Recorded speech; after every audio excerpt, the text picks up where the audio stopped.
Bismillahirrahmanirrahim anak sekalian, jumpa kembali dengan Ustaz Arifin. Hari ini kita ketemu pada mata pelajaran PAI kelas 2 pada hari Jumat tanggal 16 Oktober 2020. Masih di bab 3 tentang akhlak terpuji, ada di halaman 39 sampai dengan 42. Seperti biasa, sebelum mengawali pelajaran, Ustaz Arifin selalu mengingatkan untuk berdoa sebelum melaksanakan kegiatan baik. Karena apa? Supaya setiap kegiatan kita itu mendapat ridha Allah dan mendapatkan pahala, hingga suatu saat nanti kita punya bekal pahala yang cukup untuk menghadap Allah. Semoga kita semua bisa bersama dimasukkan ke dalam surganya Allah. Allahumma amin. Kita mulai bersama-sama dengan berdoa terlebih dahulu. Silakan duduk yang bagus, sikap solih dan solihah. A'udzu billahi minasyaitonir rajim. Bismillahirrahmanirrahim. Raditu billahi rabba wa bil islami dina wa bi Muhammadin nabiyya wa rasula. Rabbi zidni ilma warzuqni fahma. Amin. Baiklah anak-anak sekalian, kita lanjutkan materi kita di bab 3 tentang akhlak terpuji. Hari ini kita masuk pada akhlak terpuji bagian ketiga, yaitu tentang bersikap santun terhadap tetangga. Insya Allah nanti pembahasannya akan menarik dan ini sangat bisa diamalkan dalam kehidupan sehari-hari anak-anak sekalian. Karena setiap kita sebagai makhluk sosial tidak bisa hidup sendiri. Maupun punya uang berjuta-juta, kalau tinggalnya di tengah hutan nggak punya tetangga, mau gimana kita? Nggak bisa beli apa-apa di tengah hutan. Tapi ketika tinggal bersama dengan tetangga, meskipun sederhana, bisa saling menolong, berbagi makanan, kemudian berbagi keceriaan. Anak-anak kan juga senang anak-anak kalau punya tetangga, punya teman main dan lain sebagainya. Maka kita salah satunya diajarkan oleh Rasulullah, diajarkan dalam Islam, bahwasanya setiap kita harus bersikap santun terhadap tetangga. Karena anak sekalian, mengawal pembahasan tentang bersikap santun terhadap tetangga, Ustadz Arifin ada sebuah cerita, kisah nyata dari seorang ulama yang bernama Imam Hasan Al-Basri. Nah, kisahnya luar biasa, silakan disimak baik-baik. Jadi Imam Hasan Al-Basri ini tinggal di sebuah daerah, di mana daerah itu daerah yang agak curam. Jadi datarannya agak miring, sehingga rumahnya Hasan Al-Basri itu posisinya agak di bawah. Kemudian di atasnya itu ada satu rumah, dan dia juga sebagai tetangga Hasan Al-Basri. Hanya dia beragama Nasrani, Hasan Al-Basri jelas beragama Islam. Dan dia seorang ulama, Hasan Al-Basri ulama terkenal. Kemudian ini rumahnya Hasan Al-Basri, ini rumah tetangganya yang Nasrani, letaknya di atasnya. Ternyata karena rumahnya Hasan Al-Basri itu ada di bawah, ternyata si tetangga yang Nasrani itu dia punya tempat pembuangan kotoran, baik air pipis utamanya. Jadi ada tempat untuk pipis punyanya tetangganya Nasrani itu. Ternyata pembuangan dari tetangganya yang Nasrani itu secara tidak sengaja itu tumpah di atas atapnya Hasan Al-Basri. Atapnya Hasan Al-Basri. Jadi atapnya Hasan Al-Basri itu terkena tumpahan air kencingnya siapa? Tetangganya yang Nasrani tadi. Sehingga salah satu titik di atapnya itu bocor, kemudian menetes ke dalam rumahnya Hasan Al-Basri. Bayangkan, air pipisnya tetangga sampai masuk ke sana. Dan luar biasanya sikap dari Hasan Al-Basri ini, dia tidak marah-marah dan juga tidak mencaci maki kemudian merusak sampai marah-marah kepada tetangganya, tidak. Tapi yang dilakukan sederhana, dia siapkan ember di tempat yang ada keluar air kencing dari tetangganya itu, kemudian embernya digunakan sebagai wadah atau tadah air pipisnya tadi. Itu berlangsung bukan sehari dua hari, ternyata itu berlangsung selama 20 tahun. Jadi selama 20 tahun Hasan Al-Basri itu tiap hari mencium bau yang tidak enak dari pipisnya tetangga ini, dan setiap hari diam-diam. Lihat ya, Hasan Al-Basri diam-diam membuang. Setiap hari itu mesti penuh embernya itu. Setiap hari air pipisnya itu dibuang, kemudian ditaruh di situ lagi. Bayangkan 20 tahun, bukan waktu yang singkat. Kalau hitungan hari udah ribuan hari. Kemudian suatu ketika juga tetangganya ini menjenguk Hasan Al-Basri karena ketika itu Hasan Al-Basri sedang sakit. Jadi Hasan Al-Basri ini sakit, kemudian tetangga yang Nasrani itu menjenguk.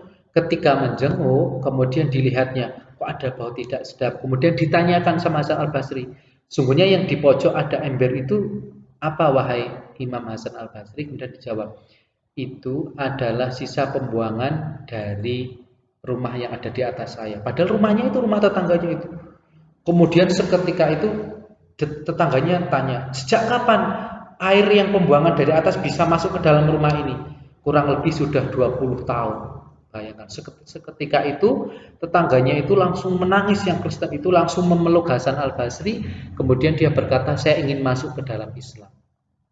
Bayangkan anak-anak sekalian, itu adalah sikap tetangga, sikap santun dari seorang Hasan Al-Basri terhadap tetangga. Karena apa? Hasan Al-Basri ingin memuliakan tetangga, meskipun tetangganya itu tidak satu agama, dia beragama Nasrani.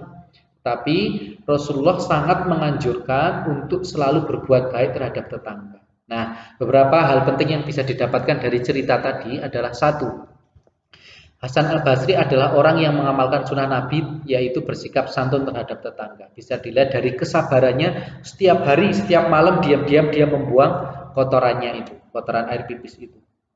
Dan dia dengan sabar melakukannya, itu yang pertama. Yang kedua, Hasan Al-Basri adalah seorang ulama yang mempunyai toleransi tinggi. Meskipun dia beragama Nasrani, tapi dia tetap bersikap baik, bukannya marah-marah dan menghujat, menghina, tidak. Dia tetap melakukannya dengan ikhlas. Yang ketiga adalah Hasan Al-Basri bisa dikatakan sebagai tetangga yang sangat baik. Karena apa? Karena tetangganya yang beragama Kristen saja mau menjenguk dia ketika sakit. Kalau misalnya Hasan Al-Basri ini terhadap orang non-Islam kok tidak baik, mesti tetangganya nggak mau menjenguk. Tapi nyatanya tetangganya mau menjenguk ketika sakit. Nah, itu adalah kisah inspiratif tentang seorang ulama, yaitu Imam Hasan Al-Basri. Anak-anak bisa lihat ceritanya, ada di YouTube, ada di internet juga. Nah, anak-anak sekalian, itu adalah tentang tetangga. Jadi pembahasan kita hari ini adalah bersikap santun terhadap tetangga. Kita bahas dulu, Kita bahas dulu yang pertama adalah tetangga itu siapa? Tetangga itu adalah orang yang tempat tinggalnya dekat dengan kita. Misalnya ini rumah kalian, di kanan, kiri, depan, belakang itu ada rumah, berarti itu tetangga. Nah, itu adalah tetangga. Jadi anak-anak di rumah bisa dicek apakah punya tetangga atau tidak, seharusnya punya. Yang kedua adalah tetangga itu adalah orang yang memberi bantuan apabila kita membutuhkan. Jelas, bayangkan anak-anak. Kalau anak-anak misalnya berkata seperti ini, saya nggak suka dengan tetangga saya, pokoknya saya itu maunya sama saudara-saudara saya. Kalau saudaranya rumahnya jauh, misalnya rumahnya beda kabupaten atau luar kota, kemudian anak-anak sakit atau orang tuanya sakit, siapa coba yang menjenguk pertama kali? Atau siapa yang diminta bantuan untuk mengantar ke dokter misalnya? Atau misalnya rumahnya, mohon maaf, mungkin musibah kebakaran. Kalau mau nelpon saudara yang ada di luar kota, rumahnya udah kebakar habis. Tapi nanti tetangga yang ada di sekitar kita, kanan kiri kita pasti akan menolong. Kalau kita berbuat baik. Jadi setiap kebaikan insya Allah akan dibalas dengan kebaikan. Sehingga Islam melalui Rasulullah mengajarkan kita untuk memuliakan tetangga. Sekali lagi, sudah saya tebalkan. Islam mengajarkan kita untuk memuliakan tetangga, dimuliakan. Seperti kisahnya Imam Hasan Al-Basri. Nah, anak-anak sekalian, ada beberapa adab yang di buku sudah ada dan Ustaz Arifin juga sudah ringkas di sini. Beberapa adab terhadap tetangga, yaitu satu, mengucapkan salam dengan tetangga. Apabila bertemu, jangan diam aja. Misalnya tetangga lagi jemur baju, kita pulang dari bermain, disapa, misalnya dikatakan, lagi apa Bu, kemudian seperti itu, atau bilang misalnya saya bantuin gimana Bu, dan lain sebagainya. Jadi anak-anak berusaha akrab, jangan diam aja. Dengan tetangga kok diam, nggak pernah bersapa, nanti dikiranya marah dan tidak suka.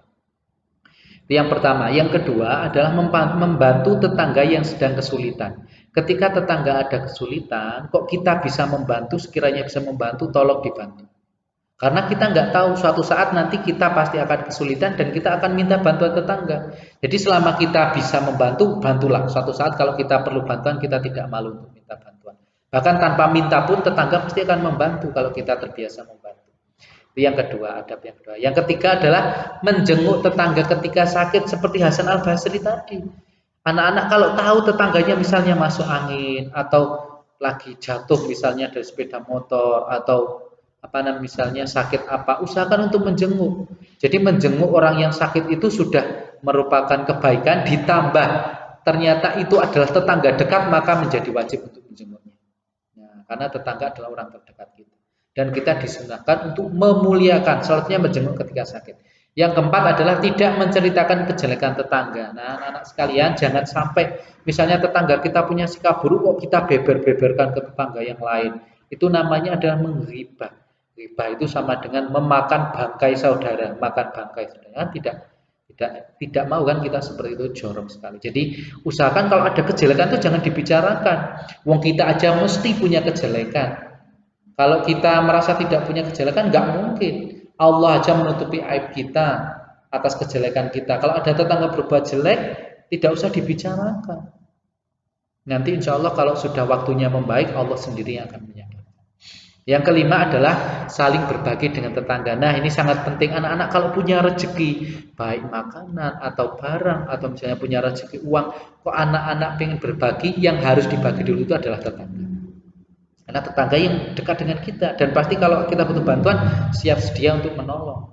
Nah, maka di adat desa tempat tinggalnya Ustadz Arifin itu biasa. Anak-anak mungkin tahu istilah ini, terteran. Jadi misalnya Ustadz Arifin itu rumahnya di bagian agak pinggir ya. Kemudian mendapat makanan banyak, biasanya kan dikasih sama orang yang saudara tapi saudara jauh, misalnya saudara dari Sleman atau dari mana, diantri makanan banyak makanannya. Kemudian ada di sana kalau mendapat makanan banyak itu kemudian menyiapkan piring banyak, sejumlah tetangga terdekat ada 10 atau berapa, kemudian nasinya dibagi, lauknya dibagi, telurnya, mie-nya, kemudian ada apa snack jajanannya dibagi. Kemudian minta anak, dulu Ustaz Arifin juga diminta sama ibu, sama mbok. Ustaz Arifin manggilnya mbok. Mas Arifin tolong ini diantar ke rumahnya itu Yani, ini tolong diantar ke rumahnya Ika, tolong ini diantar ke rumahnya Nadia dan lain sebagainya. Ustaz Arifin bawa itu, diantar ke tetangga, sampai sekarang masih seperti itu. Jadi kalau punya rezeki makanan mesti dibagi, namanya diterteri. Dan sama, kalau kita sering bagi nanti tetangga dapat sesuatu kita juga merasakan, kita dicipi. Enggak cuma itu anak-anak sekalian, saling berbaginya dengan tetangga itu. Biasanya kalau ada tetangga yang masak agak banyak dan sampai tercium baunya, misalnya masak sayur sop yang banyak, itu biasanya tetangga ditawari, Rene tak kayak sopnya nek digo bali, disiapkan mangkok diantar, kita suruh ngambil terus dibawa ke pulang dimaem dan nanti piringnya cuci kembalikan. Seperti itu sudah berlangsung di desa seperti itu, dan itu adalah salah satu memuliakan dan bersikap baik terhadap tetangga. Nah, anak-anak sekalian, materi kita hari ini, tolong materi ini untuk dicermati, dan anak-anak kan tinggal dengan tetangga sehingga mulai dari sekarang ingat bahwasanya tetangga itu adalah baik sekali untuk dimuliakan dan sunnah Rasulullah untuk memuliakan tetangga. Setelah kalau kita memuliakan tetangga, kok tetangga tidak baik terhadap kita, enggak apa-apa. Kewajiban itu berbuat baik terhadap tetangga. Sisanya itu serahkan kepada Allah. Yang balas itu Allah, bukan yang balas itu tetangga. Jangan mengharap, saya udah berbuat baik, kok dia nggak berbuat baik. Nggak usah berpikir seperti itu. Kalau kita udah berbuat baik, ya sudah, itu biar Allah yang menilai. Sisanya kalau mendapat balasan alhamdulillah, balasan baik alhamdulillah. Kok nggak mendapat balasan, nggak apa-apa. Itu kewajiban kita berbuat baik. Nah, anak-anak sekalian, terakhir untuk tugas evaluasi, Ustaz Arifin minta kepada anak-anak yang ada di rumah untuk berbagi sesuatu, boleh makanan atau barang dengan tetangga dekat. Boleh yang ada di kanan kirinya, boleh beberapa pun boleh, satu tetangga aja pun boleh. Terserah anak-anak dalam berbagi sesuatu terhadap tetangga. Kemudian ketika berbagi minta diantar misalnya oleh orang tua atau minta diantar oleh siapa, bisa kakak atau bisa ayah, dan kemudian ketika memberi tolong difoto ya. Kemudian fotonya nggak harus bagus-bagus, nggak harus pas memberi terus difoto, nggak, foto dari jauh nggak apa-apa, nggak harus kayak memberi bantuan terus salim difoto dari depan, nggak harus, nanti tetangganya malu atau gimana, nggak apa-apa. Jadi cukup memfoto dari jauh nggak apa-apa, bahkan kalau memfoto tanpa ketahuan bisa, nggak apa-apa ya. Jadi anak-anak sekalian itu tugasnya adalah berbagi sesuatu dengan tetangga dekat. Dan catatan penting satu, kalau tetangga misalnya sedang sakit, karena sekarang situasinya memang sedang tidak kondusif, ada wabah dan lain sebagainya, kok anak-anak merasa semua tetangganya itu kok takut kalau saya memberi, tidak apa-apa. Yang penting konfirmasi ke Ustadz Arifin kalau tidak bisa memberi karena tetangga yang sakit, atau tetangga itu misalnya rumahnya sering pergi keluar kota sehingga anak-anak takut, nggak apa-apa. Yang penting ada konfirmasi ke Ustadz Arifin ya. Jadi kalau anak-anak yang bisa dan merasa aman, tolong berbagi kepada tetangga, dan tidak dilakukan hanya ketika tugas, terus-terusnya kalau punya rezeki silakan dibagikan kepada tetangga.